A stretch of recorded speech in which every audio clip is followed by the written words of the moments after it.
Triona, usted. Ahora Ya, sí. Bueno, buenas noches, colegas. Les saluda la doctora Mariscal, directora del Comité de Rehabilitación Pediátrica del AMLAR. Y pues hoy nos toca liderizar la actividad y voy a dar paso a nuestra secretaria general del comité, que es la doctora Valeria Carrillo. Adelante, doctora, por favor. muchas gracias. Bueno, muy buenas noches, colegas, y buenas tardes en otras partes del mundo. Hoy tenemos una charla sumamente enriquecedora con un gran colega y un gran maestro, que es el doctor Benjamín Omar Baños Mejía.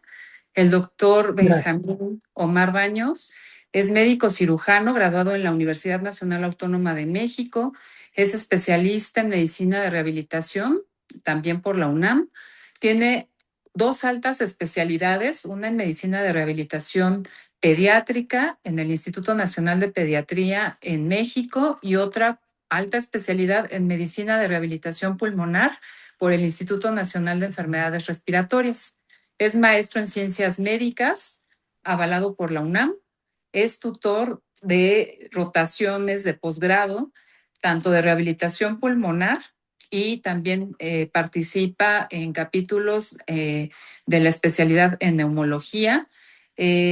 Prácticamente el doctor Baños se dedica a la parte de los cuidados respiratorios en el paciente crítico y de igual forma es un gran médico asistencial en cuanto a su práctica, principalmente en rehabilitación pulmonar.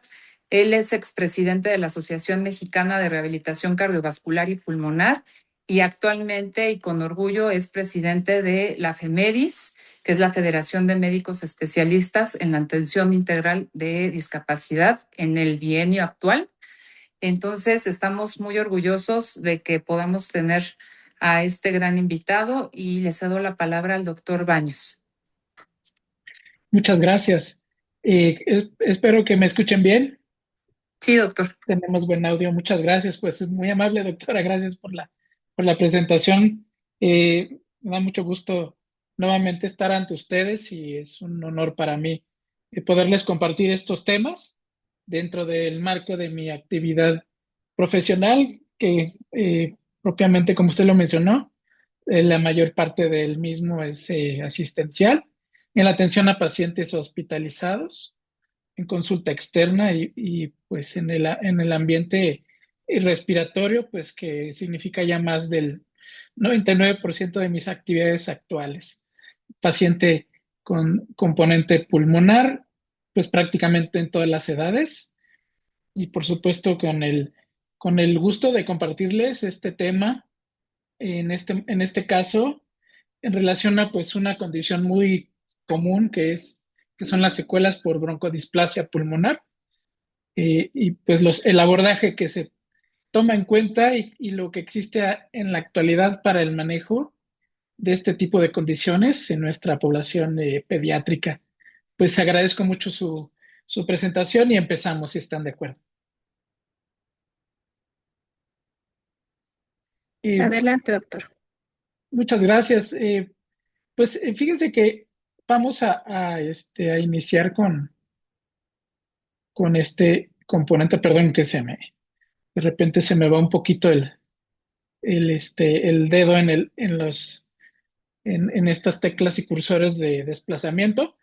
Bueno, pues sabemos que este componente de broncodisplasia pulmonar está mediado por pues las secuelas asociadas a un paciente pues muy prematuro, ¿no? Sobre todo aquellos que tienen menos de 32 semanas de gestación. Y bueno, pues estos pacientes al, al exponerse pues a un cambio drástico, ¿no? Con una inmadurez pulmonar franca, pues muchas veces requieren esquemas de tratamiento, pues que en suma les permiten mantenerse con vida, ¿no? Pero a largo plazo, pues son pacientes que requieren intubarse, son pacientes que requieren un componente de soporte respiratorio avanzado, la ventilación mecánica y asociada a un pulmón inmaduro. Recuerden que en estos pacientes las moléculas que le dan integridad al tejido pulmonar para que éste responda a los cambios de presión, pues no está organizado. Entonces son más lábiles a las lesiones asociadas a la presión y al volumen, ¿no? Que un ventilador mecánico confiere. Recordemos que fisiológicamente respiramos en virtud de que los músculos respiratorios generan cambios de presión en el tejido pulmonar y estos cambios de presión permiten que la presión atmosférica compense y desplace volumen, ¿no? Hacia los pulmones. Un ventilador trabaja al revés. Un paciente ventilado primero genera cambios de presión y ya después viene el intercambio gaseoso, ¿no? Es al revés. Imagínense ustedes si esto lesiona a un paciente adulto, ahora un paciente prematuro con una mala adaptación por sus condiciones de inmadurez, pues estos componentes de soporte ventilatorio pues confieren mayor labilidad.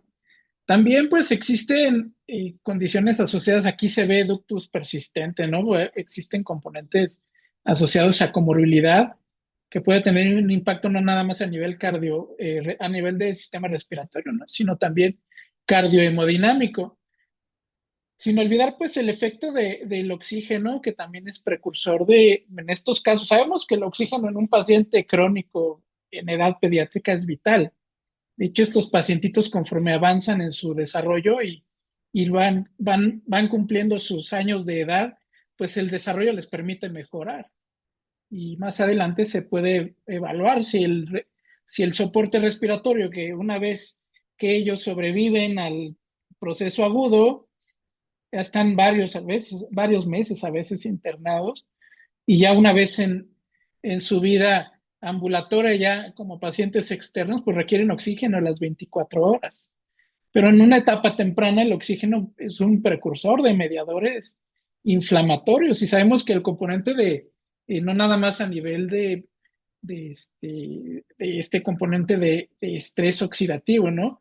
Que se precipita a veces con el mismo protocolo de tratamiento, la ventilación mecánica, el componente de manejo con altas dosis de oxígeno, dosis altísimas de oxígeno, sí pueden promover estos componentes donde se incrementan estos mediadores de estrés oxidativo, pero pues a la larga los pacientes requieren oxígeno por tiempo prolongado, ya en dosis bajas y ya cuando el proceso inflamatorio y la resolución anatómica y los componentes a nivel de superficie de intercambio se optimizan, porque no nada más estos pacientes también en virtud de su inmadurez no nada más tienen una vía aérea pues que no es apta, ¿no? Para responder a los requerimientos de un sistema respiratorio inmaduro que no responde a cambios de presión, sino también los componentes a nivel vascular en cuanto a superficie de intercambio tampoco están establecidos. La inmadurez también promueve condiciones a nivel de vasculatura pulmonar. Entonces, la conjunción de condiciones de estrés respiratorio, es decir, un desfase ventilatorio perfusorio por componentes de inmadurez, además de un tratamiento intenso que involucra ventilación mecánica, soporte respiratorio avanzado, condiciones de prematurez y además pues las secuelas que estos pacientes generan, porque se van expuestos a infecciones, a la habilidad a inflamación recurrente. Ya cuando el paciente mejora, pues queda el pulmón pues muy cicatrizado, ¿no? Con engrosamiento del espacio intersticial y también alteraciones a nivel de parénquima pulmonar que van a generar condiciones que se van a resolver conforme pues, el paciente responda, se optimice y se someta a un tratamiento médico que requiere un seguimiento muy estrecho, ¿no?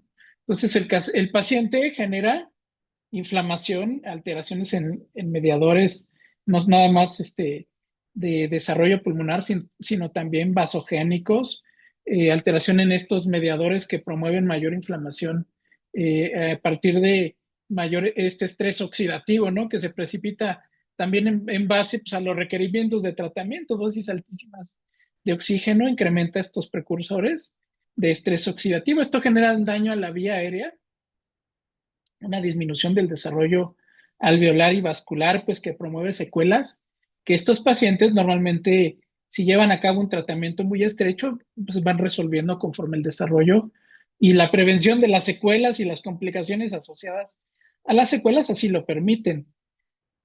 Esta es la superficie de intercambio y sabemos que para que un paciente responda a un incremento del gasto de energía, en los niños también esto pues es una condición que se optimiza sobre todo después de los 3 años. Si antes de los 3 años hay componentes fisiopatológicos, la superficie de intercambio que involucra los lechos vasculares pulmonares, que siempre son componentes de muy baja resistencia, los lechos vasculares a nivel pulmonar son de bajísima resistencia en todo momento. ¿Por qué? Porque tienen que manejar cambios en la presión hidrostática del volumen sanguíneo que el corazón comparte con el pulmón. O sea, el pulmón se va a encargar de generar este componente de hematosis, ¿sí? Componente de hematosis es el intercambio de gases respiratorios. Pues el pulmón tiene que estar adaptado al desplazamiento, no nada más de volumen, ¿no? Alveolos que desplacen volumen y que incrementen ese requerimiento de desplazamiento de volumen en relación a las adaptaciones del gasto de energía que requieren los pacientes. Los niños habitualmente cursan con condiciones donde el sistema respiratorio, pues por la inmadurez, no reclutan no reclutan hasta que la madurez se los permite un incremento de la superficie de intercambio que normalmente va en relación al incremento de unidades alveolares funcionales. O sea, conforme requerimos un gasto de energía más alto, normalmente el pulmón aumenta la superficie de intercambio, mejorando el desplazamiento de volumen en la presión que manejan los alveolos y en caso necesario se reclutan más unidades alveolares. Hay unidades alveolares que no tienen la misma eficiencia en distintos segmentos pulmonares en cuanto a la respuesta al desplazamiento de volumen, a los cambios de presión y conforme el paciente requiere un gasto de energía más alto, pues el pulmón aumenta estas unidades alveolares, optimiza su respuesta a los cambios de presión, pero los lechos vasculares pulmonares, es decir, donde circula la sangre, se debe de adaptar a un incremento del gasto cardíaco. Conforme hacemos ejercicio, aumenta el gasto cardíaco. Y por supuesto, el pulmón desplaza más volumen por unidad de tiempo.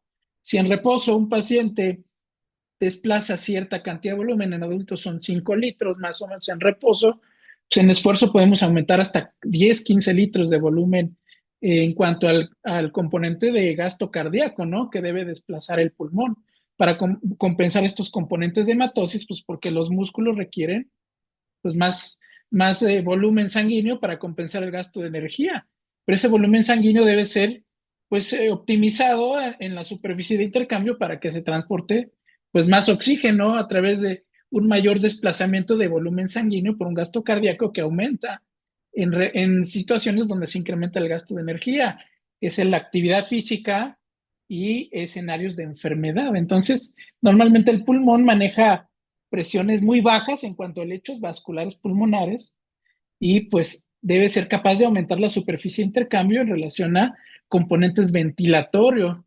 El componente ventilatorio mejora, ¿sí? Porque se reclutan más unidades alveolares o se optimiza el desplazamiento de volumen pulmonar, el volumen de intercambio de presión en relación a cambios de presión entre atmósfera y presión alveolar, se optimiza, se mueve más aire, más volumen, pero los lechos vasculares deben adaptarse siempre a presiones bajísimas. Esto también es una condición que los niños comparten, nada más que ellos pues tienen este componente de distensibilidad de la vía aérea que es menos óptima, la distensibilidad mejora conforme vamos creciendo, el pulmón se adapta mejor al desplazamiento de volumen. Al inicio, en pacientes muy pequeños, pues el pulmón tiene poquita complianza, tiene baja complianza. La complianza, es decir, la respuesta a los cambios de presión, mejora conforme el paciente crece. Aquí lo vemos, ven, del lado izquierdo vemos una imagen de un niño pequeño, tiene un pulmón con baja complianza, el tórax tiene alta complianza, como el tórax y músculos y articulaciones son inmaduras, pues el pulmón tiene una respuesta más alta a los cambios de presión en el niño, mientras en niños más pequeños. Conforme crece en el tórax, disminuye la complianza, es un tejido más rígido en el adulto y el pulmón aumenta su compliance. Diríamos que los componentes de respuesta a los cambios de presión son inversas, ¿no? Mientras el paciente más pequeño o condiciones de inmadurez así lo promueven. Vean cómo hasta los 7 años ya tenemos unidades distales, en este caso son bronquios, son unidades distales, son las unidades alveolares, se normalizan, bueno, se optimizan hasta los 7 años, donde manejamos alrededor de 200 millones de alveolos por cada pulmón. Vean, los bronquiolos respiratorios se desarrollan poco a poco, ¿sí? Hasta a los 2 meses, vean ustedes, todavía pues hay un componente de bronquiolos respiratorios inmaduros, donde pues existen componentes que son vitales para el desplazamiento de volumen y para el mantenimiento pues de un componente de aclaramiento mucociliar, como serían este componente, ¿no? De ventilación colateral. En el adulto vean cómo los alveolos se comunican entre sí, alveolo y alveolo, hay comunicación entre bronquiolo y alveolo, y hay comunicación entre bronquiolo y bronquiolo. Vean, estos componentes van mejorando, o la ventilación colateral que permite al tejido pulmonar, en este caso las unidades más distales, responder con mayor eficiencia a los cambios de presión. El tejido pulmonar que rodea a estas unidades anatomofuncionales también van cambiando conforme las condiciones de maduración así lo permiten. Aquí vemos dos mecanismos de lesión a nivel pulmonar. ¿Sí? Aquí, por ejemplo, vemos arriba vemos un bronquio sano. Del lado derecho vemos un bronquio inflamado. Puede ser porque tiene edema, porque tiene secreciones o por broncoespasmo. Abajo vemos dos mecanismos de lesión, uno de compresión extrínseca o pérdida de la capacidad de los bronquios para mantener pues estas presiones, estos cambios de presión entre el tejido que rodea el bronquio y la presión dentro del bronquio, pues se puede perder en condiciones fisiopatológicas. En este caso vemos un paciente que exhala, pues normalmente un cierre brusco. Esto es normal para todos nosotros cuando nosotros exhalamos de manera forzada las unidades bronquiales o las estructuras que transfieren volumen entre alveolo y atmósfera tienden a generar un colapso dinámico. Esto es natural. Esto es normal, pero se acentúa y estas condiciones de colapso se van a generar en zonas donde no deberían, conforme el paciente presenta condiciones de deterioro. En este caso, en pacientes con broncodisplasia se combinan dos componentes: lesiones bronquiales por inflamación crónica y pérdida de la distensibilidad y alteraciones en la distensibilidad de las unidades alveolares. Los alveolos son unidades que solitos mantienen las presiones o los componentes de presión en su ambiente alveolar y en el ambiente bronquial. Cuando en pacientes con broncodisplasia, los problemas no nada más son a nivel de estas estructuras que transfieren volumen, ¿no? Que nos permiten desplazar volumen en el árbol bronquial, sino también existen alteraciones a nivel distal donde los alveolos no son capaces de responder de forma óptima pues a estos componentes de cambios de presión. Normalmente los alveolos son estructuras muy distensibles, pero también son elásticas al mismo tiempo, recuperan su forma. En un paciente con broncodisplasia tenemos dos componentes: un alveolo que no responde a cambios de presión, entonces los bronquios pierden la capacidad de mantener sus presiones de estabilidad y colapsan. La presión del alveolo cuando exhalamos, por ejemplo, la transfiere hacia el bronquio y el bronquio se mantiene abierto.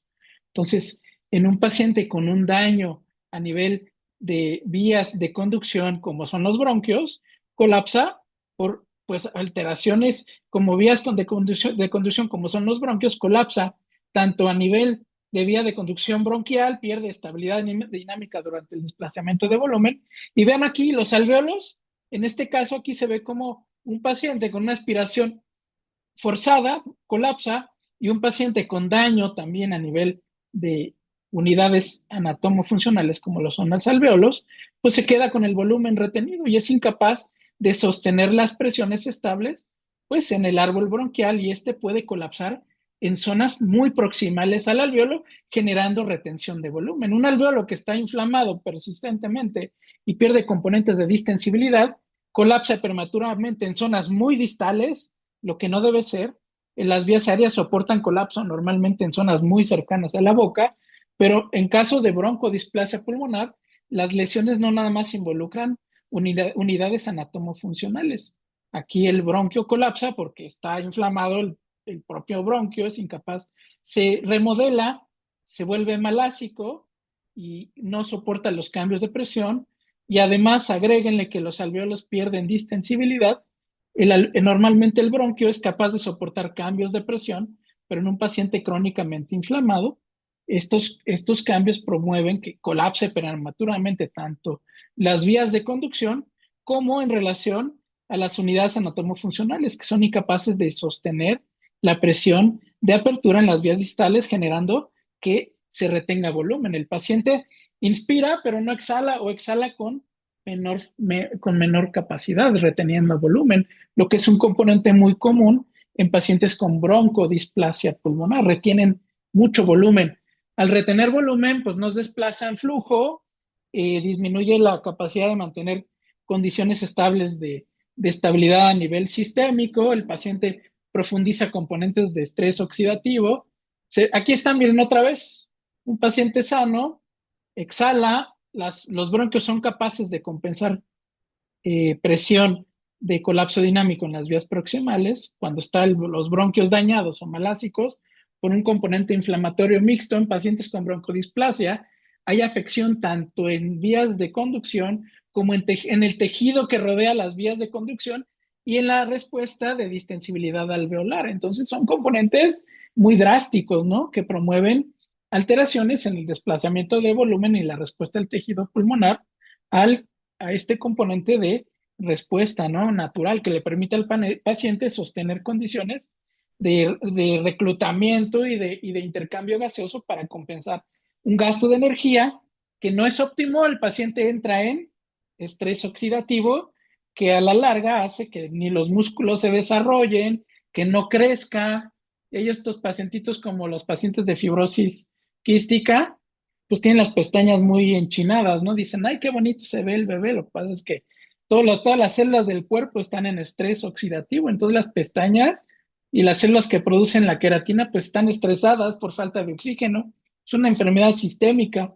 Entonces las pestañas tienen proteínas, digamos, no idóneas, y entonces se retraen sobre sí mismas, ¿no? Estructuralmente, las pestañas y la queratina estructuralmente es subóptima, ¿no? Y por eso se ven pestañitas como más enchinadas, ¿no? Que es característica de un paciente con daño pulmonar crónico. Las uñas de los dedos, ¿no? Se curvan. ¿Por qué? Porque la queratina, pues es una estructura proteica que por unas células que están estresadas por falta de oxígeno, son estructuras que no son idóneas, ¿no? En su capacidad estructural. Por eso se ven las pestañas enchinadas, el cabello pues muy seco de estos pacientes, su piel seca, sus uñas deformadas por el estrés oxidativo, que se convierte en un problema sistémico. Nosotros vemos al paciente así, vean, del lado izquierdo, es un niño, es un bebé que tiene, como pueden ver, vean cómo la curva que se refiere al tórax se dice chest, son curvas que están pues, muchos más desviadas a la izquierda, porque pues el tórax del bebé pues tiene menor resistencia, ¿no? A los cambios de presión. Luego se expande. El adulto, como pueden ver, la curva del tórax, que es esta, aquí se las voy a señalar con un láser puntero virtual. Este es el tórax. Vean cómo en el adulto pues tarda, ¿no? Está un poquito más inclinada hacia la derecha, tarda en responder a los cambios de presión. El niño, no, miren, de volada, rapidísimo, decimos acá en México, de volada, rapidísimo responde a los cambios de presión. Tiene menos elasticidad, es más distensible el tórax. En el adulto es menos distensible, son condiciones naturales. Eso permite que el tórax retraiga, ¿no? Con mayor eficiencia. El pulmón, pues, del bebé es al contrario del adulto. El adulto tiene un pulmón más distensible. El bebé, por la naturaleza de su inmadurez, las moléculas de colágeno están menos organizadas, responde un poquito más lento a los cambios de presión. Eso genera que los bebés tengan ciertas condiciones naturales. Vean, como un bebé, un niño tiene o genera, vean, en este lado es el bebé, de este lado es el bebé. Vean cómo pues el volumen residual es mucho mayor, ¿no? Es más amplio, más volumen. Son pacientes sanos. El adulto tenemos un volumen residual pues más óptimo en virtud de la maduración, nos permite mantener volúmenes residuales, es decir, el volumen que no podemos desplazar. Sí, los bebés al tener pues cambios en la distensibilidad, pues ellos respiran con ciertas condiciones que si los comparamos a un adulto, no quiere decir que un niño normalmente esto sea patógeno, sea una enfermedad o sea normal, ellos desplazan volumen, pues con ciertos cambios tienden si lo comparamos al volumen de un paciente adulto, pues ellos tienden a retener más volumen, a exhalar con menor eficiencia, ¿no? Claro, no vamos a comparar la capacidad pulmonar de un paciente adulto con un paciente pediátrico, pero son cambios en la fisiología normal del paciente pediátrico que es importante conocer. Ellos pues tienen un poquito de menor reserva en cuanto a la capacidad del pulmón para desplazar volumen en virtud de aumentar la respuesta del pulmón y en vez de respirar rápido para poder meter más oxígeno al organismo, así lo harían los niños, el paciente adulto pues tiene una reserva. Esto permite que la reserva sea más amplia. Ven ustedes la reserva del paciente, el paciente pequeñito, el paciente bebé, ¿sí? El paciente bebé, vean cómo su reserva es mucho más pequeñita para utilizar este volumen para incrementar la cantidad de aire en respuesta a los requerimientos de gasto de energía. El adulto, pues vean ustedes, tenemos más volumen, más volumen, más volumen de reserva para utilizarlo en caso de requerir un incremento de gasto de energía. Es decir, los componentes de estabilidad dinámica de la vía aérea se encuentran puntos de equilibrio en distintos porcentajes de volumen pulmonar. Vean, un paciente adulto, pues equilibra las presiones dinámicas del pulmón y del tórax con volúmenes, pues, más estables, ¿no? Con volúmenes más estables, equilibra estos componentes de respuesta. La capacidad residual funcional, vea, llega, llega a ser de 40% en el adulto. Vean, el paciente pediátrico las equilibra al 60% del volumen pulmonar, lo cual reduce la capacidad del paciente pediátrico para incrementar el volumen en relación a su reserva, a su capacidad del tórax para responder a un incremento del desplazamiento de volumen en caso de requerir un aumento del gasto de energía. Sí, sus volúmenes se equilibran con ciertos cambios. No quiere decir que esto sea normal. Así lo hace el paciente pediátrico hasta los 3 años. Esto se equilibra un poquito mejor y hasta los 7 años, entre los 3 y los 7 años, todavía va mejorando esta capacidad, pero esto francamente está en estas condiciones hasta los 3 años. Entonces, la fisioterapia pulmonar que se debe implementar en pacientes de menos de 3 años, debemos tomar en cuenta estas condiciones fisiopatológicas, ¿no? El paciente no, pediátrico tiene menor distensibilidad del tejido pulmonar, lo cual lo orilla a aumentar el gasto de energía a nivel muscular para generar cambios de presión en la vía aérea y desplazar volumen con mayor gasto de energía. Los niños, debido a este componente, gastan más energía para incrementar el desplazamiento de volumen. Por esa razón, pues vean ustedes, hasta los 3 años y medio, la forma del tórax, hasta desde el punto de vista biomecánico, le permite al paciente pediátrico responder a estos cambios de presión en relación a las presiones, en relación a las resistencias y a la respuesta del tejido pulmonar al desplazamiento de volumen, a los cambios de presión que depende pues de la madurez del tejido pulmonar que se va compensando conforme el paciente se va desarrollando, va adquiriendo pues condiciones naturales dependiendo de la edad. Hasta la edad adulta, vean ustedes, el paciente adquiere condiciones a los 7 años, digamos que el sistema respiratorio madura, hasta los 7 años el sistema respiratorio madura de forma óptima para compensar componentes de gasto de energía en forma muy similar a las que genera el paciente adulto, lo cual confiere, por ejemplo, que el paciente pediátrico, incluso dependiendo de la posición, cuando le damos fisioterapia pulmonar, por ejemplo, vean el pulmón de un niño que colocan en decúbito lateral, vean cómo el pulmón, en este caso, pues desplaza menos volumen, ¿no? Este pulmón, aunque está comprimido, está restringido, pues al menos el diafragma tiene una posición biomecánica más estable y le permite mayor respuesta, ¿no? El diafragma está más cefálico, este pulmón al menos se puede vaciar, aunque no recluta volumen, está comprimido, está restringido. El pulmón supralateral mejora el desplazamiento de volumen, pero lo puede retener. Aquí la capacidad residual funcional, es decir, la cantidad de volumen que podemos desplazar, donde está involucrado la la reserva expiratoria, que equivale a esa cantidad de volumen que podemos echar a andar en caso de requerir un incremento de gasto de energía, como es en el ejercicio y en enfermedad, pues mejora este pulmón, pues me desplaza más volumen, recluta más alveolos y puede resolver, por ejemplo, una lesión atelectásica en vías distales, ¿no? Puede ser que una condición atelectásica, este pulmón se vacía mejor y permite que el pulmón, digamos, desplace mayor volumen. Este pulmón se vacía mejor, genera flujos, es decir, intercambia más volumen con la atmósfera que este.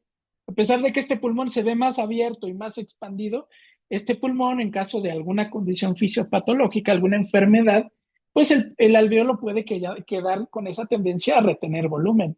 Entonces, por esa razón, es hasta paradójico, ¿no? Dirán ustedes, este pulmón que está arriba mueve más aire.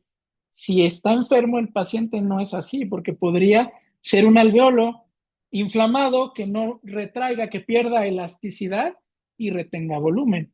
Entonces, este pulmón va a favorecer vías distales, pero no el desplazamiento de flujos entre alveolo y atmósfera. Este pulmón, aunque está apachurrado, se vacía mejor, desplaza mejor los flujos respiratorios. Vean ustedes cómo la vía aérea es paradójica y más en los niños. Los cambios de postura pueden generar este impacto a nivel de vías aéreas en el sistema respiratorio.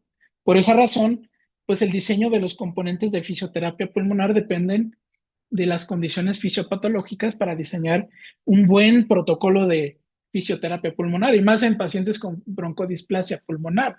Aquí, por ejemplo, vemos la cantidad de aire que mueve un paciente pediátrico, vean ustedes, en cuanto a la complianza pulmonar. Ellos mueven, esto hablo de niños menores de un año, son pacientes muy pequeños, menores de un año, menores de 6 meses con mayor predisposición. 5 mililitros de aire por cada centímetro de agua de interacción entre la presión alveolar y la presión, y en este caso la presión es la presión transpulmonar, la presión alveolar y la presión que generan los músculos respiratorios sobre la presión pleural. Entonces, nosotros en rehabilitación pulmonar tomamos en cuenta una imagen determinada en relación a las resultantes que pueden promover un tejido pulmonar sano con una buena capacidad de músculos respiratorios, que este es un paciente sano, vean, un niño desplaza el tórax para responder a los cambios de presión, vean cuánto volumen mueve, 22 mililitros en relación a un adulto, ¿sí? Un adulto con poquito esfuerzo rápidamente desplaza volumen. Los músculos son muy potentes para vencer la caja torácica, los músculos de un bebé no. Y como la caja torácica es más aguadita en el niño por inmadurez, pues el tórax desplaza más volumen. El alveolo, pues es más inmaduro, desplaza menos volumen, tiene menos respuesta a los cambios de presión. El adulto tiene un tórax con alta complianza y desplaza una buena cantidad de volumen en relación a los cambios de presión. Los tejidos pulmonares tienen distintas resistencias. Una es, digamos, al cizallamiento de los distintos tejidos, es decir, tejido pulmonar, pleura y músculos, entre ellos, digamos, interactúan y dan resistencias al tejido pulmonar, que son, en el bebé son altas. ¿Por qué? Pues porque hay ciertos cambios. El tejido pulmonar es más rígido, el tórax es más plástico, en el adulto el tórax es más rígido, el pulmón es más plástico. Esto incrementa las resistencias de los tejidos. O sea, la energía potencial que tendría un pulmón en un bebé es más pobre para responder a los cambios de presión y retener volumen. Por eso las resistencias hísticas son más altas. Y por supuesto, las resistencias tanto del tejido como del paso de las moléculas de aire a través de vías aéreas con menor calibre también son mucho mayores, ¿no? Son resistencias de energía potencial del pulmón en relación a la respuesta de los tejidos a los cambios de presión y al calibre de las vías aéreas son menores, hay ciertas condiciones que generan que el paciente tenga menos energía potencial y un calibre más bajito, pues las resistencias son altísimas. Un adulto pues tiene vías aéreas con mayor calibre, mayor capacidad del pulmón para responder y del tórax para responder a los cambios de presión. Y vean ustedes, las resistencias son muy bajitas. Todos estos componentes tenemos que darnos una idea mental, ¿no? Cuando vemos al paciente pediátrico. Vean hasta qué edad el pulmón madura, hasta los 18 años. Vean cuando el paciente hace ejercicio, vean hasta qué edad. Este índice es la cantidad de aire que el paciente a nivel pulmonar debe desplazar para barrer el dióxido de carbono que se produce durante el esfuerzo físico. Cuando hacemos ejercicio, pues se mueve, metabólicamente requerimos eliminar dióxido de carbono en esfuerzo. ¿Por qué? Porque aumenta mucho la superficie de intercambio, se desplaza más volumen pulmonar y simultáneamente el metabolismo pues está generando más CO2, ¿no? Entonces, conforme hacemos ejercicio, ven ustedes, el paciente mientras más pequeño, aquí desde los 8 años, vea la cantidad de volumen que tienen que desplazar para poder eliminar CO2. Entonces, esto habla de las adaptaciones pulmonares con el paso de los años a la madurez y vean hasta qué año, hasta cuántos años se madura el pulmón. Por eso la adultez no nada más es un componente, digamos, legal, ¿no? A los 18 años ya eres adulto, sino también a los 18 años fisiológicamente ya tu pulmón tiene condiciones, ¿sí? Digamos, estándares para un paciente adulto, incluso dentro de la eficiencia del sistema respiratorio para desplazar volumen. Este es un niño con broncodisplasia pulmonar clásico, véanlo. Tórax excavado, ¿por qué? Porque los músculos y el tejido pulmonar pues está fibroso, el tejido pulmonar tiene menos distensibilidad por las secuelas crónicas, los pulmones se colapsan más fácilmente, los alvéolos se quedan con gran retención de volumen porque tienen componentes de daño muy, digamos, muy multifacéticos en relación a otras enfermedades, como es un proceso de neumonía, un paciente con bronquiolitis, que habitualmente los componentes de bronquiolitis, pues, se asocian a unidades de conducción predominantemente, ¿no? Los bronquios inflamados por un componente agudo, una neumonía normalmente empieza con consolidación distal, ¿no? Los alvéolos se llenan de fluidos y es un componente que va de distal. Inicialmente en las neumonías el problema iniciales son los alvéolos, es la vía aérea distal la que se lastima. En los pacientes con fibrosis quística también es una lesión también muy drástica que se parece a los componentes de broncodisplasia pulmonar, nada más que en fibrosis quística, lamentablemente el deterioro es progresivo e irreversible.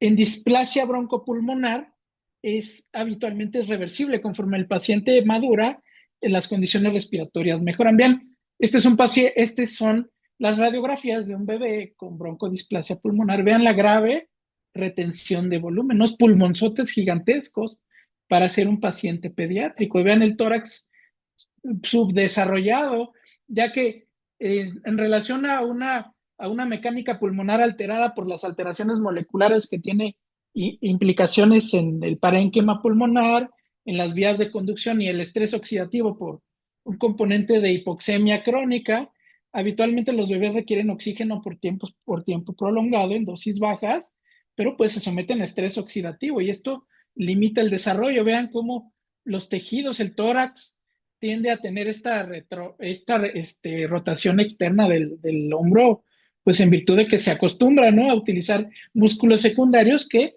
favorecen la expansión de la caja torácica. Como no le funcionan muy bien los músculos intercostales, tiene que echar mano de cintura escapular. Por eso tienen esta actitud de los bebés, ¿no?, de ponerse solitos con los brazos hacia los lados, ¿no?, rotando los hombros hacia afuera para favorecer la expansión de un tórax que no se ha desarrollado favorablemente desde un punto de vista crónico. Nosotros podemos hacer algunas maniobras para medir volumen, como este es un respirómetro Wright, como una espirometría mecánica para evaluar capacidad vital lenta en los pacientes pediátricos. Este equipo permite evaluar capacidad vital lenta y la capacidad vital forzada la pueden hacer ellos hasta los 6 años con espirometría estándar, o medir la fuerza de los músculos respiratorios. Podemos medir tanto los flujos con un flujómetro convencional, como lo usan los asmáticos, o un forcímetro como este que vemos aquí, ya que son menos vistos, pero también pueden evaluar la potencia de los músculos respiratorios en los pacientes crónicos. De ahí vienen pues, los componentes de fisioterapia pulmonar. Los componentes de fisioterapia pulmonar se basan en generar cambios de presión con estrategias tanto manuales como instrumentadas en las vías aéreas. Si nosotros cambiamos la presión dentro de los deltas de respuesta a los cambios de presión dentro del árbol bronquial, aquí estaría un bronquio, normalmente un alveolo para poder desplazar volumen, pues compensa las presiones transmurales en el trayecto del flujo, es decir, del alveolo hacia la atmósfera en el caso de no exhalación, pues las presiones transmurales se van compensando con una burbuja de presión que conforme llegan a la boca, pues va cayendo, ¿no? Hay puntos donde esta burbuja de presión promueve colapso, que es normal en las vías proximales. Si sacamos aire forzado, va a colapsar y tenemos una sibilancia al final de la exhalación. Pero un paciente enfermo que tiene los bronquios malásicos ya plastificados por un componente inflamatorio crónico, infecciones recurrentes o alteraciones en el tejido pulmonar, alteraciones con fibrosis o cicatrización del tejido pulmonar que rodea a los bronquios, lo cual va a limitar aún más la respuesta de los bronquios y de los alveolos a los cambios de presión que generan los músculos que se transfieren a través de los tejidos pulmonares para poder generar cambios en la presión alveolar. Por ejemplo, para inspirar, la presión alveolar cae. Para exhalar, la presión alveolar debe aumentar, pero por sus propios medios. El alveolo es muy elástico y él solito aumenta sus presiones para generar una burbuja de presión que abre los bronquios para poder mantenerlos abiertos y exhalar todo el volumen que se requiere para poder mantener condiciones de hematosis, ¿no? De intercambio de gases respiratorios. Entonces, la fisioterapia pulmonar busca trabajar en relación al nivel de daño, identificar el nivel de daño en caso de broncodisplasia. Casi siempre el nivel de daño, es a nivel alveolar. Por ello ellos se benefician de estrategias que promueven la respuesta del alveolo a los cambios de presión, que es el reclutamiento de músculos inspiratorios. Por eso la incentivación de los pacientes con instrumentos que a veces después de los 3, 4 años ya pueden utilizar, como son los inspirómetros de volumen, para que constantemente estén estimulando la musculatura respiratoria, puede ayudar. O cuando son más pequeños, con maniobras manuales, pasivas, se les puede ayudar en un sentido contrario. Normalmente los bebés, cuando les ayudamos a exhalar, ellos por el estímulo propioceptivo tienden a reclutar musculatura respiratoria a partir de ese estímulo propioceptivo. La idea es generar cambios de presión en el ambiente intrabronquial. La teoría dice que las moléculas que confieren las secreciones aquí van a generar cambios en la tracción debido la atracción en cuanto a enlaces covalentes de baja energía que son las que predominan en tejido, que son las que predominan en material orgánico, ¿no? En este caso las secreciones son su sustrato orgánico. Entonces los enlaces covalentes que unen sus moléculas son de baja energía. Se supone que los cambios de presión, no el barrido mecánico que haría el flujo, ¿no? El barrido mecánico que hace el flujo en los bronquios no funciona, solamente funciona en la garganta y en los bronquios proximales, barrido mecánico, pero en las vías distales, como son tan pequeñitas, el flujo es muy laminar. Entonces el barrido mecánico del flujo con esfuerzos forzados o la vibración, digamos, no tiene ese efecto en las vías distales. Las vías distales se benefician de cambios de presión, es decir, estimular al paciente para que reclute tejido, para que genere cambios en el tejido que rodea a los alvéolos, fortalecer los músculos, hacerle cosquillas para que meta aire, ponerle reguiletes, ¿no? Para que jale aire y trate de soplar, o burbujitas, que más bien en la fase inspiratoria para generar las burbujas, es lo que le ayuda para poder generar cambios de presión en las vías aéreas y que estos cambios de presión generan cambios en la atracción molecular. Las moléculas se atraen con enlaces covalentes de baja energía. Estos enlaces covalentes de baja energía van a fluctuar si el paciente se expone a cambios de presión, en este caso, ejercicios respiratorios que en un niño, pues la mayoría o son manuales para que ayudándole a exhalar y vibrándolo al mismo tiempo, los músculos se estimulen para que el niño reclute aire, ¿sí? O instrumentados, que a veces con una vibración muy suave, que no estoy yo a menos de que tenga broncoespasmo, el estarlos vibrando, pues sí los lastima, ¿no? Que están las vías aéreas. Si tienen broncoespasmo, este es un video, a ver, déjenme ver si se puede, es un video no se dejó, pero bueno, es un video de cómo los cilios tienen ciclos, ¿no? Que no sobrepasan 17 a 20 ciclos por segundo, ¿no? Son hertz, 17 hertz.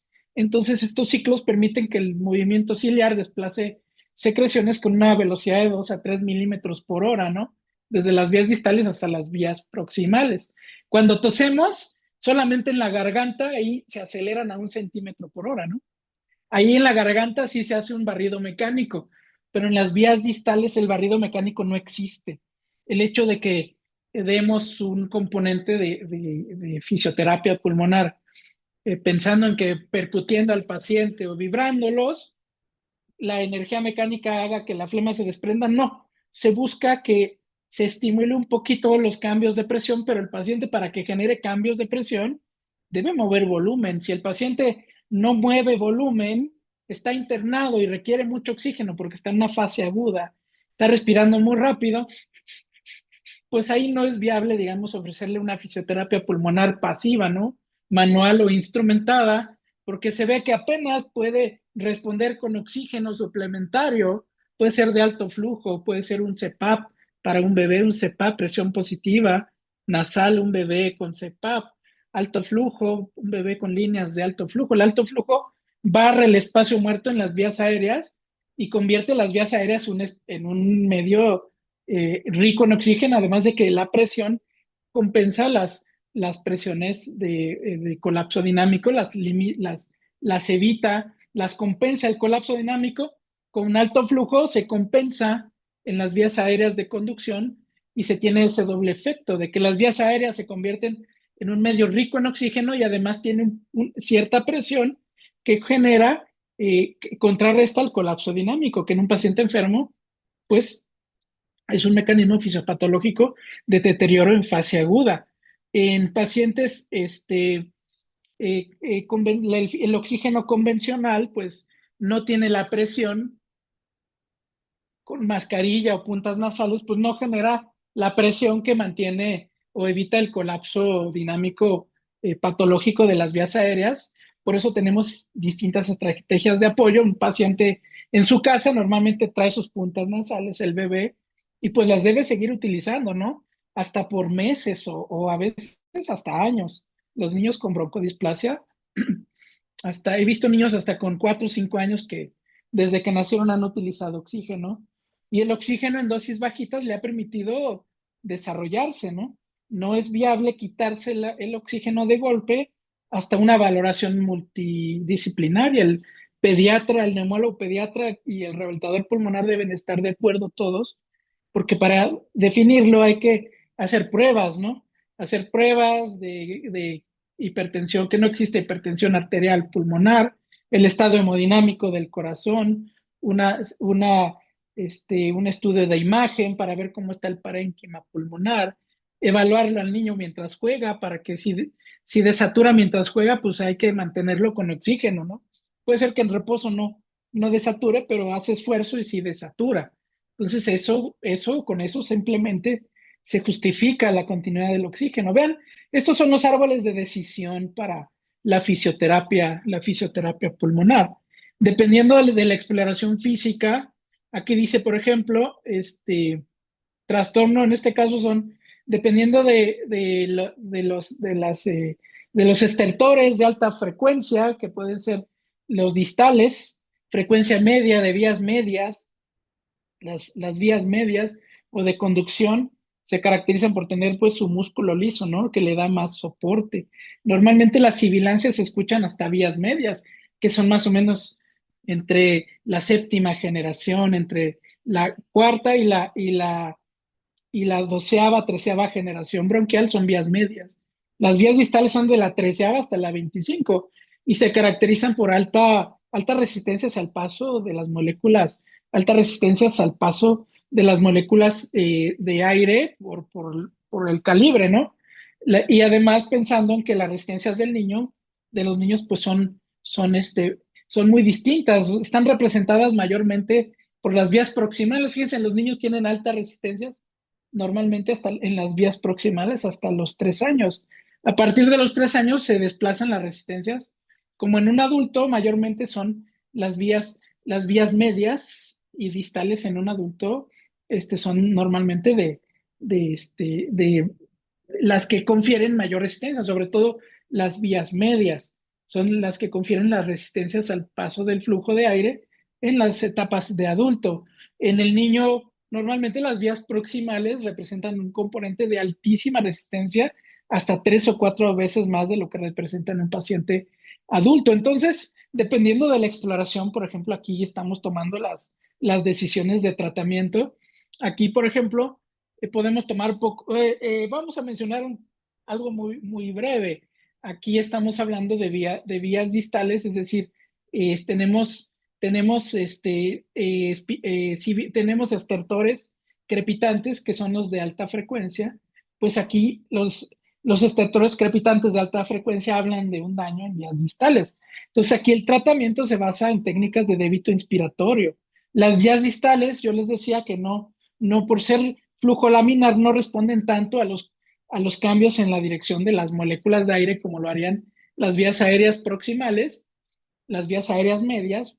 Ahí podemos sí trabajar con los cambios de presión que generan la vibración manual, por ejemplo, o las técnicas de exhalación lenta y prolongada. Esas trabajan en vías medias y y en vías proximales, es decir, generando con técnicas pasivas en el tórax estrategias que permitan que el paciente exhale mejor o hacerle un estímulo que le permita toser, enseñarle a toser. Trabajamos vías proximales, ¿no? La tos, si hace barrido mecánico de las vías proximales, las técnicas exhalatorias lentas con labios fruncidos, por ejemplo, cerrando los labios.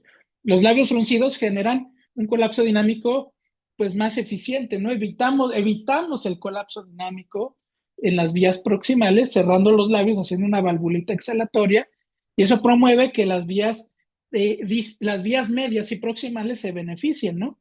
Que es ahí donde las vías medias y proximales, por ejemplo, vamos a escuchar estertores de baja frecuencia, ¿no? Que son los estertores transmitidos. Vean cómo los estertores de baja frecuencia promueven técnicas más dirigidas a tos provocada o tos dirigida para favorecer fase expiratoria controlada, lenta. Ahí sí trabaja la vibración manual en fase expiratoria. Lo podemos combinar con drenaje postural para poder disminuir pues el hecho de que la férula que genera pues la mesa de exploración sobre el tórax, pues al colocarlo de lado, el paciente tiene libres, ¿no? Tanto en un sentido antero-posterior el tórax y lateral, no tiene ninguna restricción. Entonces, una postura lateral en un paciente que lo tolere, que son los de más de 6 meses, los podemos trabajar con cambios de decúbito. Normalmente los bebés muy pequeños, como el tórax está muy aguadito, ponerlos de lado no les ayuda mucho, los más pequeñitos, o darles terapia boca abajo no les ayuda mucho. ¿Por qué? Porque el tórax pues es más distensible. Imagínense ellos cuando inspiran, así se les queda el tórax inspirado. Entonces los músculos tienen que trabajar para retraerlo. Por eso respiran rápido. Mientras más chiquitos, su tórax está aguadito y los músculos son más débiles o no tienen no débiles, sino tienen una menor eficiencia para generar cambios en la biomecánica de su tórax, que tiene cambios en la distensibilidad del tórax en el bebé, es mucho más distensible, más aguadito, menos rígido, el pulmón es más rígido, entonces esto los obliga a un tórax se expande del bebé, se queda expandido, entonces ellos tienden a gastar más energía. Su tórax trabaja en las dos fases con un gasto de energía intenso.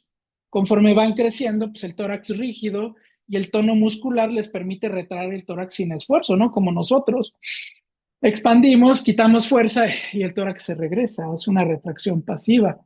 Estos componentes, por ejemplo, en estos dos casos, vemos estertores crepitantes francos, fluidos o alteraciones en vías distales, que lo podemos corroborar con una placa o con las condiciones fisiopatológicas del paciente, pues se benefician de técnicas que normalmente se van enfocadas a la expansión pulmonar. Ahí sí, pues, estaría indicada, por ejemplo, un alto flujo para favorecer la presión dinámica de la vía aérea, o se verían beneficiados con un CPAP, ¿no? En estos casos, pacientes con alteraciones distales. Pacientes con alteraciones proximales, pues ahí se verían beneficiados con aspiraciones recurrentes, en pacientes muy pequeños una broncoscopía, por ejemplo, en este caso pacientes que no respondan al tratamiento, broncoscopía, oxígeno, el oxígeno también podría ser una condición en este también pues se benefician de oxígeno de alto flujo, pero dependiendo del tipo de lesión o de las condiciones fisiopatológicas asociadas a la exploración, pues uno va a determinar las condiciones a las que se va a someter para poder compensar componentes de respuesta de la vía aérea. Aquí, por ejemplo, hay otras técnicas, expiraciones lentas y prolongadas con cambios de postura, débitos inspiratorios, ejercicios de débito inspiratorio controlado.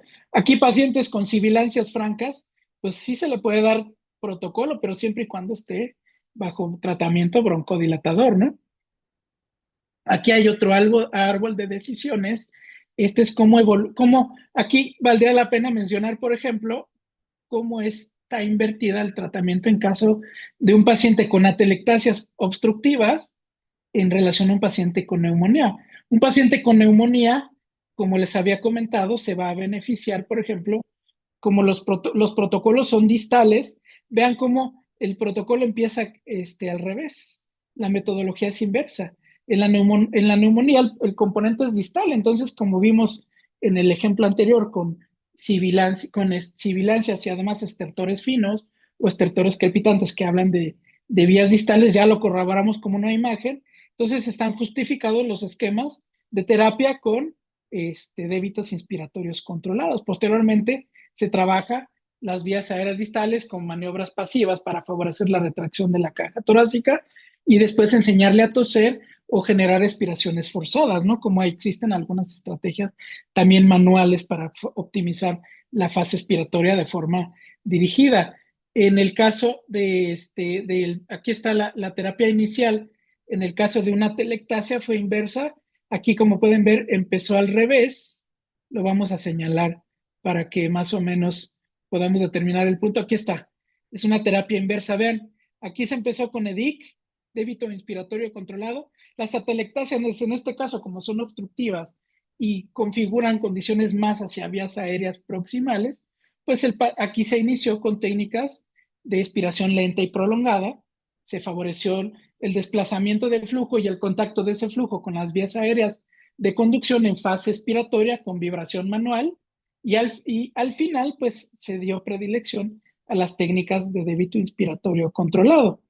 Universalmente, si ustedes quieren proporcionar fisioterapia en un paciente en fase crónica, pues se supone que un paciente en su casa, aunque tenga broncodisplasia, pues no debe tener ni atelectasias ni zonas de consolidación en vías distales, como es la neumonía.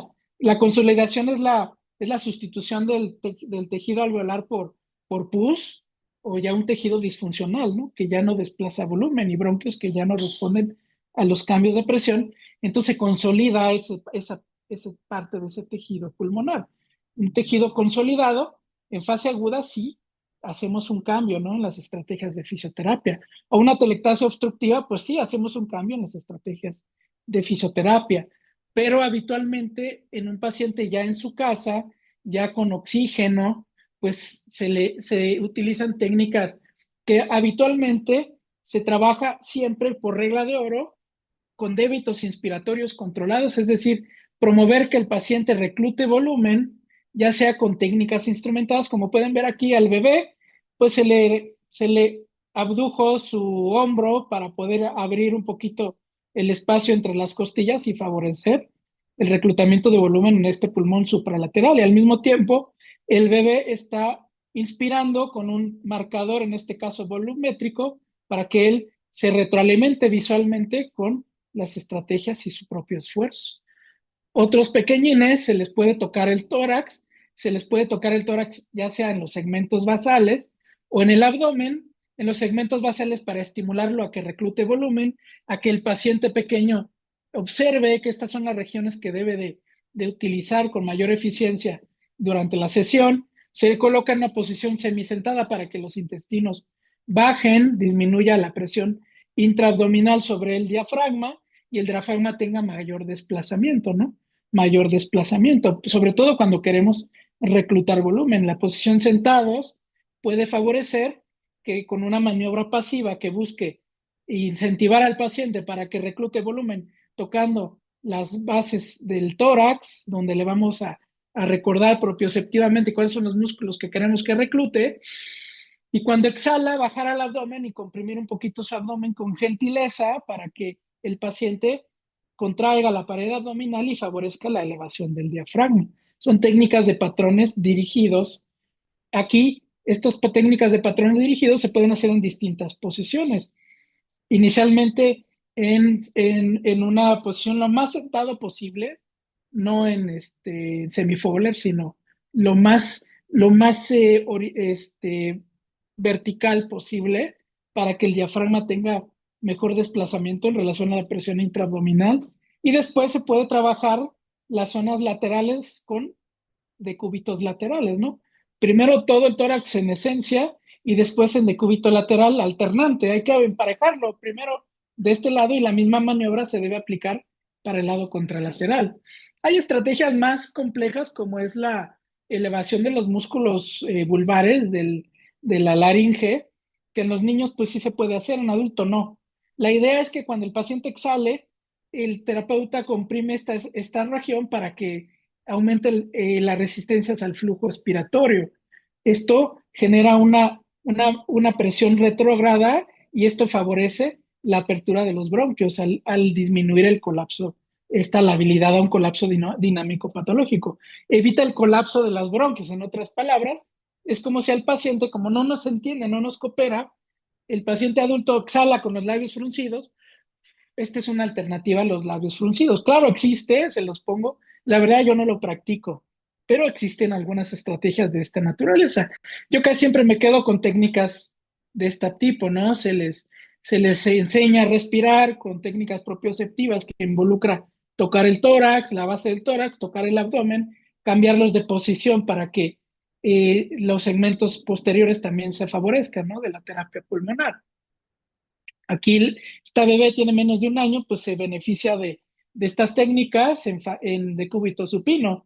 Aquí sí se benefician. Y hay técnicas donde al exhalar, se hace un pequeño bloqueo inspiratorio, uno o dos esfuerzos, se retira la mano de golpe y el niño hace un estímulo propioceptivo por el pequeño bloqueo muy suave, nada más con el peso de las manos se bloquea al exhalar al final de una exhalación y el paciente responde con una respuesta propioceptiva de reclutamiento pulmonar y esto puede ser favorable. Aquí están las mismas estrategias. Se pueden utilizar estrategias instrumentadas como es el chaleco percutor que generan, que generan oscilaciones hasta de 17 Hz, 20 Hz. La presión que estos equipos generan en el tórax no pasa de 30 centímetros de agua, ¿no? Estímulos que generan más de 100 centímetros de agua sí van a reventar los alvéolos, ¿no? Pero los instrumentos de esta naturaleza no generan más de 30 centímetros de agua, que son en cuanto a la presión intratorácica, cuando el equipo, porque lo que hace el equipo es comprimir el tórax como 20 veces por segundo, bueno, en caso de la frecuencia más alta. Yo siempre le sugiero 7 Hz, 7 compresiones por segundo. Esas mini compresiones generan cambios de presión en el tórax que no sobrepasan 30 centímetros de agua. La vibración manual e instrumentada pueden ser de utilidad, siempre y cuando el paciente no tenga broncoespasmo o sangrado alveolar o esté inestable, ¿no? Si está inestable, le falta el aire, tiene mucha flema y falta de aire, pues estas técnicas no le van a servir para nada.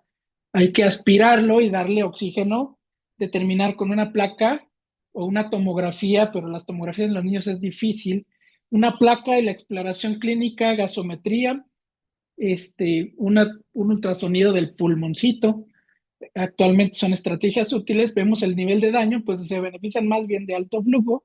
En fase aguda, aspirarlos, se pueden aspirar por la nariz en caso de niños más grandes, aspiración oral en caso de niños más pequeñitos, y pues y de esa forma eliminar el exceso de secreciones. Y no, si están muy inestables, el hecho de ponerles AMBU, pues no les ayuda, ¿no? El AMBU es solamente una estrategia muy preventiva. Y en casos de broncodisplasia habitualmente no requieren una estrategia tan intensa como el AMBU. Si el niño está atascado de flemas, pues lo ideal es tomarle una placa, hacer una valoración clínica en fase aguda para ver por qué está atascado de flemas, el tratar de darle una fisioterapia pulmonar en ese momento para contrarrestar su deterioro no es de utilidad si el paciente ya está inestable o si sus condiciones nos llevan a ese punto. Y en esencia, fíjense ustedes que por tiempo traté de adaptarme más a los tiempos estipulados, no cansarlos mucho. Y bueno, ese sería mi mensaje en cuanto a las estrategias de fisioterapia, de rehabilitación pulmonar y fisioterapia pulmonar en estos escenarios de broncodisplasia pulmonar. Y aquí, por ejemplo, tengo algunas preguntas que estoy observando. Dice, Sí, doctor, buenas si ustedes quieren empezar con eso, pues les noches. agradezco mucho Le apoyo la para charla. leerlas, por favor. Sí, Sí, doctor, muchas gracias por su excelente ponencia. Como siempre, aprendemos mucho de usted, fisiología, para poder entender el tratamiento, y en este caso del manejo de la broncodisplasia pulmonar. Tenemos preguntas, doctor, que voy a pasar a leerlas, por favor. La doctora Marian Jiménez nos pregunta, bueno, buenas noches, doctor. Muchas gracias por su presentación. En el contexto de pacientes recién nacidos, ¿qué intervenciones son ideales en pacientes con broncodisplasia pulmonar para mejorar el reclutamiento? Esto en salas de cuidados intermedios y cuidados intensivos. se ha hecho el contraste en la actualidad de una gran cantidad de estrategias. La mayoría se suelen considerar entre el manejo convencional y lo han comparado, ¿no? ¿Qué tanto funciona? El manejo convencional, el manejo típico, que es aspirar al bebé en caso de secreciones, aspirarlo, aspirar al paciente, brindarle oxígeno suplementario, manejarle broncodilatadores, terapia micronebulizada con broncodilatador en las condiciones que así lo requieran, antibiótico o presiones con sistemas de alto flujo o CPAP, y solamente aspirarlo en caso necesario de exceso de secreciones. Si está intubado, se prefieren circuitos cerrados para aspiración. Si no está intubado, pues aspiraciones en cavidad oral en pacientes muy pequeñitos, en contraste con técnicas de fisioterapia que se han tratado de adaptar en cuanto al beneficio. Y fíjense que no se ha encontrado gran contraste, se ha encontrado menor la habilidad a complicaciones, digamos, una vez que el paciente egresa, cuando se le expone a una fisioterapia pulmonar, en este caso, una vez que el paciente egresa de la terapia intensiva a unidad de terapia intermedia o a piso, se ve que les va mejor cuando se vieron expuestos a un componente de fisioterapia pulmonar más idóneo, que en este caso se basa en estrategias manuales para favorecer la retracción de la caja torácica. Se toca el pequeño tórax del bebé y durante unas 5 a 10 repeticiones se les ayuda a exhalar, ¿sí? A exhalar, se les ayuda propioceptivamente a retraer la caja torácica. No se trabaja mucho tiempo en estos pacientes porque se ha visto que la manipulación excesiva, a veces, aunque sean 10, 15 ejercicios, los lleva a una fatiga intensa. Entonces, se ha estudiado mucho las condiciones en las que se puede intervenir, siempre y cuando el paciente no tenga deterioro hemodinámico, no requiera medicamento vasopresor o soporte respiratorio muy alto o con altos requerimientos en caso de estar intubado en pacientes a veces con presión control o volumen control. Cuando el paciente está en la fase espontánea, está despierto ya para revertir y retirar el componente de ventilación avanzada o el ventilador está en la fase de destete de la posibilidad de extubarse y no requiere tratamiento para mantener condiciones hemodinámicas estables y no tiene fluctuaciones en la respuesta a la saturación. A veces los cambios de posición los desaturan o los hacen cansarse demasiado cuando los asean, cuando se trata de dinamizar su cuidado en las unidades de terapia crítica, simplemente con cambios de posición se deterioran, pues esos no son pacientes elegibles para el componente de fisioterapia pulmonar. Se ha estudiado que pacientes elegibles, es decir, que aunque requieran todavía tratamiento avanzado, siempre y cuando no estén en deterioro hemodinámico, están intubados, pero en presiones ya de destete, ya en espontáneo, donde el paciente se va a extubar pronto, el paciente no requiere, no tiene fluctuaciones en su componente hemodinámico, no está infectado, no requiere aspiraciones tan recurrentes, ¿no? A través de los circuitos cerrados se puede utilizar estrategias manuales centradas en estas técnicas que están dirigidas a favorecer la retracción de la caja torácica. Al mismo tiempo se le puede dar vibración manual siempre y cuando no tengan la habilidad a broncoespasmo.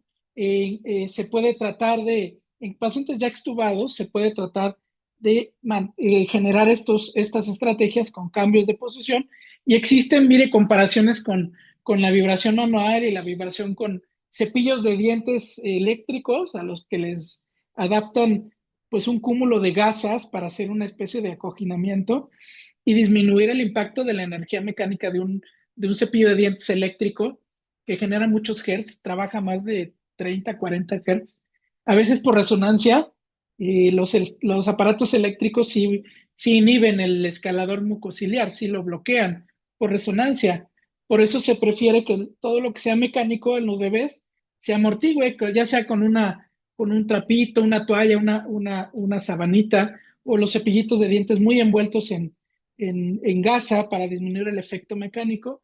Y se ha comparado y se ha visto que estos pacientes sí se predisponen a menores complicaciones una vez que se egresan de la terapia intensiva. Requieren menos dosis de oxígeno cuando se egresan de la terapia intensiva a la terapia intermedia y tal vez a piso para prevenir su alta a domicilio. Promueven menos complicaciones a largo plazo, aunque se ha visto que las estrategias en fase aguda no contrastan mucho con la eficiencia para prevenir complicaciones en fase aguda, que dependen mucho del nivel de daño, ¿no? Y el tipo de requerimientos para sostener el soporte en una unidad de cuidados críticos. Pero hasta ahorita las únicas estrategias más convencionales son estas terapias manuales conjuntas a cambios de posición, con drenaje autógeno, que en Trendelenburg pues no se puede, solamente lateralizaciones intercambiando la posición del bebé de cúbito lateral izquierdo, de cúbito lateral derecho, llevándolo a posiciones más funcionales en sedestación para favorecer disminuir la presión intraabdominal. Se les imprime este tipo de estrategias manuales e instrumentadas, siempre basadas en una dirección pasiva, en un componente de estímulo pasivo manual para favorecer sobre todo la retracción del tórax. Hay estrategias para favorecer la expansión, pero estos requieren bloqueo exhalatorio. Al final de una exhalación, bloquearlos tantito, eso los estimula a expandir. Pero lo más fácil es favorecerles desde la base del tórax hasta los ápices una fase expiratoria pues más estable, más controlada. Esas son las técnicas que hasta la fecha han tenido cierto análisis y repercusión en el análisis, en beneficio de los pacientes. La percusión, la percusión manual la literatura dice que se puede brindar siempre y cuando el paciente no tenga la habilidad, ¿no? No tenga ciertos componentes de la habilidad. En la terapia intensiva se ha utilizado en prematuros, pero en pacientes, digamos, que no requieren un protocolo de terapia intensiva, una adaptación de las estrategias disponibles para su utilización en estos escenarios. Las últimas guías refieren que la fisioterapia con vibración se prefiere en los pacientes de más de 3 meses. Cuando están con un componente de evolución crónica, es decir, que requieren tratamiento de fisioterapia pulmonar fuera del hospital, donde no lo estamos vigilando, no podemos pensar, no podemos evitar, en el hospital si le doy vibración y se colapsa y le da broncoespasmo, pues ya lo controlo, ¿no? O veo que no lo tolera, pues se suspende. Entonces depende de cada terapeuta, de cada condición, de los recursos que se tengan a la mano. En los niños muy pequeños nosotros también utilizamos técnicas como la percusión intrapulmonar, como con el percutor intrapulmonar, que es presión positiva con oscilaciones de alta frecuencia, pero con un instrumento que trabaja como un CPAP. Con un CPAP que aumenta las presiones, ¿sí? Que aumenta las presiones intermitentemente hasta 90 veces por segundo, tiene 3 Hz, 90 o 180 veces ciclos son 3 Hz, son 3 ciclos por segundo, 180 ciclos por minuto, son ciclos por minuto los que un percutor intrapulmonar genera. Estos ciclos pueden aumentar súbitamente la presión dentro de las vías aéreas para promover aclaramiento y al mismo tiempo tienen presión positiva para compensar colapso dinámico. El percutor intrapulmonar sí se puede utilizar en prematuros. Las percusiones intrapulmonares instrumentadas, sí, también las extrapulmonares en prematuros se ha descrito y se ha estudiado. No se recomiendan en pacientes no vigilados, porque las percusiones sobre el tórax pueden promover condiciones como el broncoespasmo, si los propioceptores en las vías aéreas pueden responder y generar broncoespasmo. En un paciente no vigilado que sabemos que está estable, preferimos después de los 3 meses, ya los papás ya le pueden dar vibraciones externas con percutores después de los 3 meses, siempre y cuando no esté bajo vigilancia directa todo el tiempo por médico y durante las sesiones. Antes de los 3 meses, las vibraciones, tanto intrapulmonares como extrapulmonares, siempre deben ser bajo supervisión médica. Dice, literatura para profundizar. Sí, literatura. Sí, por supuesto, los pacientes con atelectasia se benefician de terapia pulmonar en agudo. Ellos se benefician de técnicas que favorecen la expansión de la caja torácica. En ellos a veces sí utilizamos el ambú, ¿no? Para que el niño haga inspiraciones. ¿Pero qué ambú? ¿Cuánto trabaja el ambú? Con 50 mililitros. El ambú es de medio litro. El pediátrico es de medio litro. Pues el ambú se trabaja con ínfimas, ni el 10% del volumen que genera un ambú al final de la inspiración. Se le puede ayudar con 50 mililitros. A veces puede ayudar a una atelectasia, pero hay que tener cuidado que las estrategias de fisioterapia en atelectasia pueden profundizarla en caso de que el paciente, por ejemplo, tenga un componente de éstasis en la vía proximal, esté lleno de secreciones. Por mal manejo de secreciones en el espacio supraglótico, si está atascado de flemas por arriba de la glotis, el meterle presión positiva lo va a hacer empeorar. Tratar de ayudarle con ambú va a empeorar. El AMBU puede trabajar en vías distales cuando el paciente no está con estasis supraglótica, no está con mal manejo de secreciones por un componente infeccioso, inflamatorio que involucra todo el árbol bronquial, pues ahí no se beneficia de AMBU. El AMBU se puede utilizar en ciertas condiciones para este tipo de estrategias. En la atelectasia lo que hacemos es vibrarlos, ahí sí les damos vibración en decúbito lateral, poniendo la atelectasia en supralateral, les damos vibración y los estimulamos al paciente con su propio esfuerzo. Si están grandecitos, que utilizan el inspirómetro de flujo o de volumen para que esté constantemente reclutando volumen, que es lo que va a contrarrestar una atelectasia, ¿no? El tejido peribronquial responde a los cambios de presión y expanden tanto el tejido alveolar, le ayuda a favorecer una mejor respuesta a los cambios de presión, y el paciente se adapta, puede reclutar más alveolos, lo que va a contrarrestar la atelectasia. Entonces, las técnicas de AMBU pues son estrategias muy delicadas. A mí no me gusta enseñarlas a los pacientes, a menos de que estén demasiado estables y el paciente tenga una práctica. Pero sí se utilizan muy poco actualmente. Actualmente preferimos antes del AMBU. Es una aspiración intensa o broncoscopía, ¿no? Si la situación así lo permite, antes de una terapia con AMBU. Pero pues yo les recuerdo que estas estrategias, en caso de pacientes inestables, no vayan hacia una fisioterapia pura, ¿no? Siempre debe ser un manejo conjunto para identificar las condiciones de riesgo, ¿no? Para poder optimizar la respuesta de los pacientes, que en el caso de los niños, pues son mucho más frágiles. Ellos, por una vía aérea y todos los cambios que yo les comentaba, sus resistencias son muy altas, pues se descompensan más rápidamente. Entonces, un niño puede caer más rápidamente con una estrategia que no le ayuda en deterioro progresivo. Pues un niño con bronquiolitis, por ejemplo, pues en horas puede fallecer si no se le atiende. Y que un adulto con exacerbación por EPOC pues aguanta 2, 3 días, ¿no? Pero un niño en horas puede fallecer con bronquiolitis, por ejemplo. Y un niño con broncodisplasia pulmonar pues se beneficia de estrategias de fisioterapia adaptadas a sus condiciones, siempre buscando optimizar musculatura respiratoria que contrarresta la fisiopatología de esta enfermedad, que involucra sobre todo vías distales. ¿Por qué? Porque ellos retienen mucho volumen, entonces favorecer un ciclo respiratorio estable, tanto ayudarles a reclutar volumen adecuadamente sin que lo retengan, favoreciendo la fase expiratoria, enseñándoles a toser, enseñándoles a respirar idóneamente con técnicas pasivas, retrayendo el tórax, vigilándolos en caso de esfuerzo. Si en esfuerzo desaturan, pues posiblemente requieran continuar con oxígeno.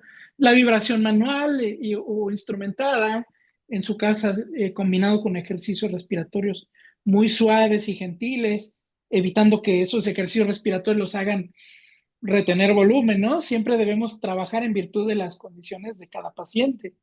Hay pacientes muy estables que sí les ayuda sus inspirómetros suaves, gentiles, estar estimulando los músculos respiratorios, pero también trabajando la fase expiratoria, el abdomen, músculos abdominales, la pared abdominal, músculos exhalatorios, estimulando que el paciente haga exhalaciones lentas, prolongadas, se les vibra manualmente, dedicándole unos 6 minutos, 2, 3 veces al día a ejercicios respiratorios.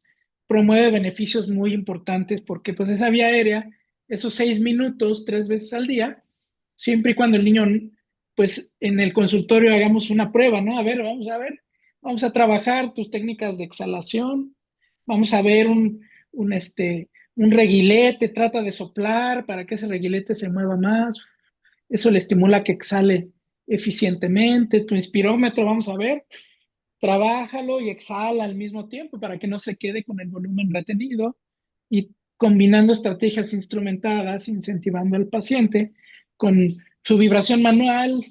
Lo sentamos en la mesa en su cama, en la mesa de exploración. Los papás se ponen a vibrarlos en exhalación suavemente, lo ponen de lado, le ayudan a exhalar y lo vibran, lo ponen del otro lado, le ayudan a exhalar y lo vibran. Ahí ya llevamos 10 minutos de terapia, ¿no? Entonces, con dos o tres sesiones al día, esa vía aérea se va a exponer a cambios de presión, ¿sí? Y va a estimular a que esa vía aérea, al menos esos minutos en el día, pues optimicen al menos un componente de aclaramiento. Claro que estos pacientes deben tener un seguimiento, pues al menos cada 3 semanas, con su pediatra, su neumólogo pediatra, y con nosotros al menos un mes. Nunca tratarlos solos, ¿no? Siempre debe estar el neumólogo pediatra al tanto de las condiciones del paciente y nosotros como rehabilitadores pulmonares al tanto de las estrategias que le podemos ofrecer como un mecanismo añadido a su tratamiento convencional, broncodilatadores, esteroide en ocasiones inhalados, estos sistémicos y sus antibióticos. Muchas gracias, doctor, por su respuesta. Tenemos varias felicitaciones en el chat por su excelente ponencia. Muchas gracias. Creo que no hay otra pregunta.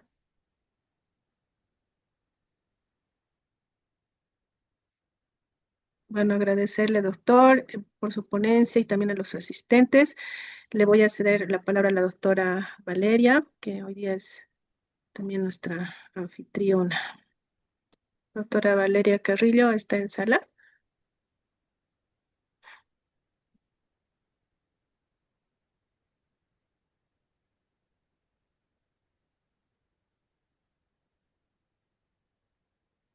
Ah, que no tiene audio. A ver, deme un momentito.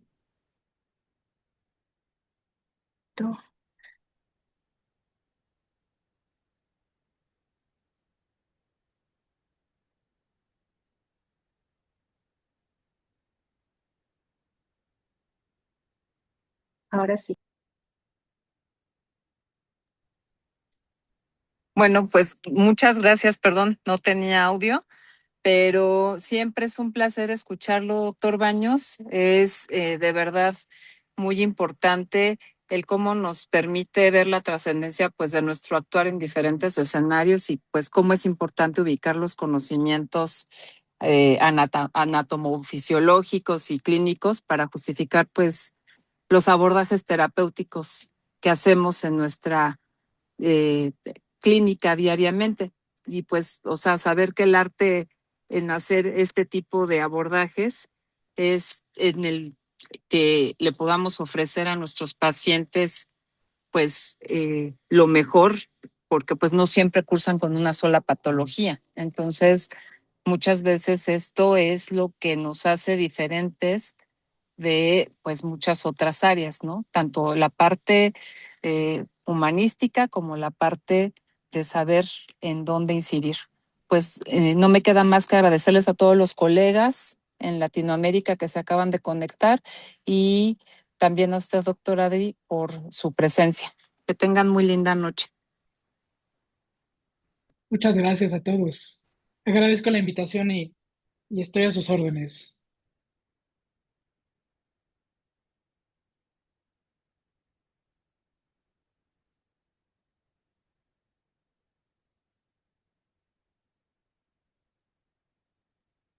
Saludos, gracias.